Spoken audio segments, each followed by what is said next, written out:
everyone, right now I'm going to show you how to take this image right here in Silhouette Studio, crop it, add an offset, and print it for a print and cut process on Jet Pro paper. Currently I've just brought in this image taken by a photographer. This is one of my senior pictures. What I want to do is I want to take an image from Silhouette Studio, take this heart right here, oopsie, wrong button,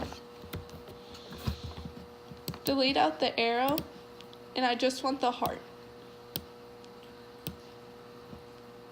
I'll make it larger to get the most of my picture in it as I can.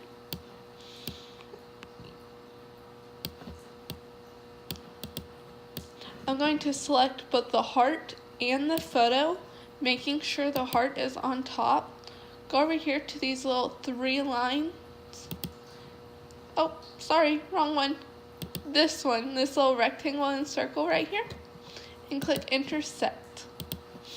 This has now cropped my photo, so I now just have the heart image and the part of the photo that was originally there.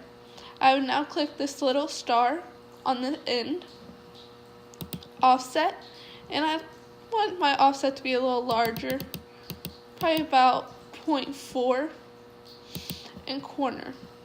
And I'm going to just click apply and add a white border and make that border white.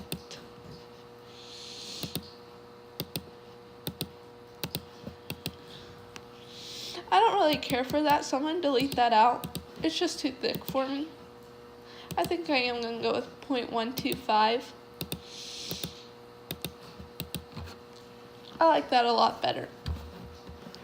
So now that I have this, I'm now ready to send it to print. I'm going to make my paper 8.5 by 11 in this icon at the very top. And then I'm going to go to the third one over on that same page setup. And under style, I'm going to put type 1. These are what we call registration marks. And they're what we use to show what we're doing. This is what the Cameo can read, the Silhouette Cameo can read in order for it to cut along the shape that I'm wanting it to be. So now that I have this, I'm gonna save it because I don't have a printer hooked up to this computer.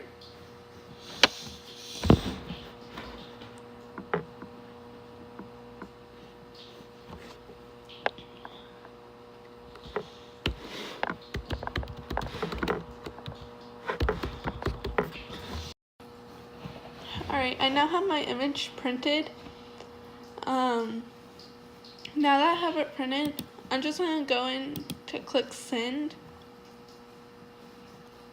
Select the material that I'm cutting, which is the same settings as your smooth heat transfer vinyl that you would regularly use. I like to bump my thickness up to 9, it just cuts a lot nicer. On action, I'm going to click cut edge, because I don't want it to cut just around the picture. I want it to cut around the white border that I have set with it on the offset. So I'm just going to click send. And it is now cut. It is reading my registration marks, and when it gets done reading my registration marks, it will know where to cut based on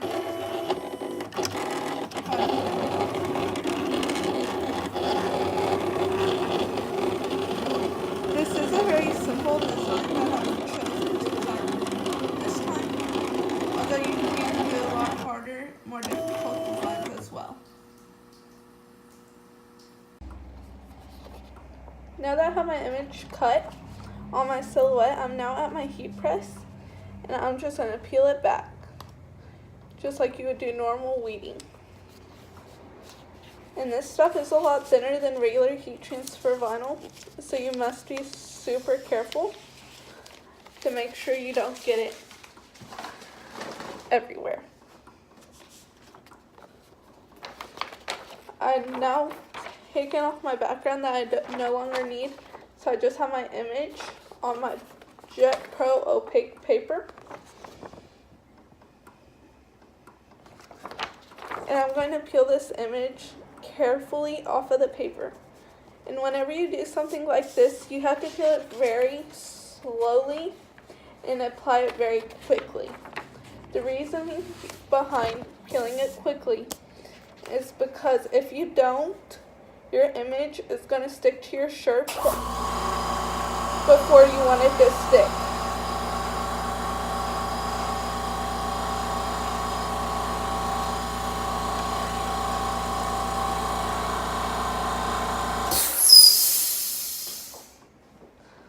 That it was the air compressor that runs our heat press.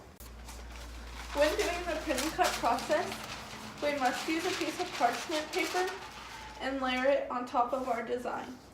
After you layer the parchment paper, you would still use your regular Teflon sheet that you use every time you do a heat press design. I'm now going to close my heat press, and you press these at different settings as well. You're going to press this at 350 degrees for 30 seconds, and your pressure should be around 75 pounds. We're just going to wait for this to press, and then after that we're going to remove our Teflon sheet, carefully remove our parchment paper, and we will then have a finished shirt.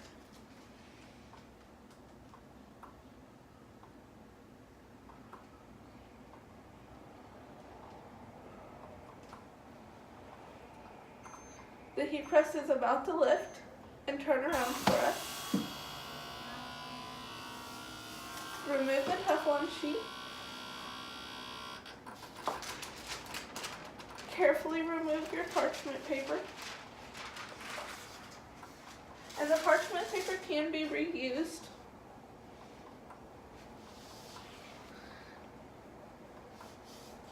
You now have a finished shirt with the print and cut process.